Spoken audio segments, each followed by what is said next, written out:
The airport was alive with noise, flashing lights, and the rush of people. In the middle of the crowd walked Ryan Williams, tall, handsome, and dressed in simple clothes that did nothing to reveal his wealth. His family owned Williams Group, one of the biggest companies in the country. For most of his life, Ryan lived abroad. Private schools, luxury cars, and an allowance that could buy a house. But deep inside he was tired. Everyone he met only cared about his name, his father, or his money. Never him. So, when he decided to move back to Nigeria to take over the family business, he made a secret plan. One that shocked his parents when he told them over dinner. "I don't want to come in as the boss's son," Ryan said firmly. "I want to start from the bottom. I want to know who's real and who's fake." His mother gasped. "Ryan, you're joking, right? You want to be a cleaner." His father just smiled quietly. He understood. "If that's what you want, son, let's see what happens." And that's how the next week, the new cleaner walked into Williams Group, dressed in faded jeans, a plain shirt, and carrying an old mop bucket. Nobody knew who he really was. First, it was almost fun. He introduced himself as Ryan Peter, a quiet young man who just needed a job. But soon reality hit. The same people who would have bowed if they knew his real identity treated him like he was invisible. "Hey cleaner," someone shouted. "Go get me lunch." "Ryan, clean the floor again. You missed a spot." They laughed at him, talked down on him. Even when he did more than expected, no one thanked him. Yet he smiled through it all.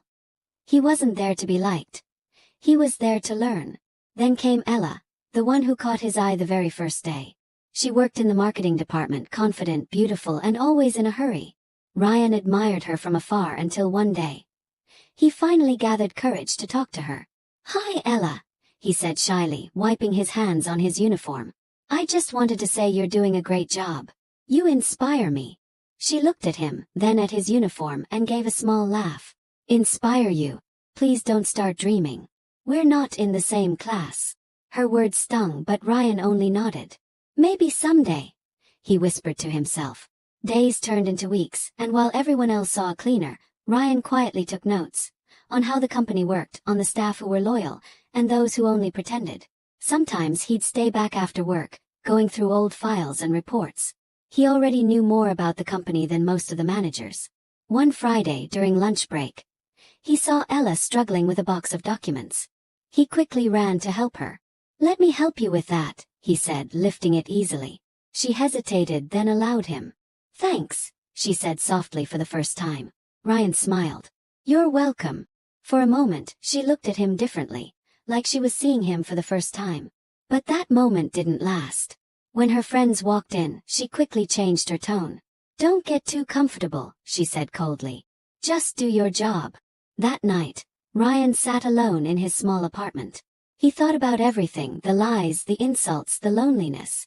Maybe pretending to be poor wasn't such a good idea after all. But he had started something he needed to finish. 2 months later, a big company meeting was announced. The CEO himself, Ryan's father, was going to introduce the new managing director who would take over soon. Everyone was excited. The conference room buzzed with whispers. When the doors opened, the CEO walked in with a confident smile. Beside him was the cleaner. Gasps filled the room. "Good morning, everyone," the CEO began. "Meet my son, Ryan Williams, the next managing director of Williams Group." Every eye turned to him. The same people who shouted at him now stood frozen. Some tried to hide their faces. Ryan looked calm but firm as he spoke. "For the past 2 months, I've worked here as your cleaner. I've seen how some of you treat people you think are beneath you. I've also seen the few who treat everyone with respect. Those are the kind of people this company needs." Silence filled the room. Then his eyes found Ella. Her hands were shaking, tears rolling down her face. "Ryan," she whispered, voice breaking. "I'm so sorry. I didn't know." He gave a sad smile. "That's the point, Ella. You weren't supposed to know." She tried to speak, but words failed her. Regret filled her heart. The same cleaner she had pushed away was now the man everyone wanted to impress. Ryan looked at the crowd one last time. "From now on," he said, "let's remember that titles don't make us better than others. Respect does." The room erupted in applause, but for Ella, it was too late. She watched as Ryan walked out, not as the cleaner she used to ignore, but as the man who owned it all. And that was how Ryan Williams found what he was looking for.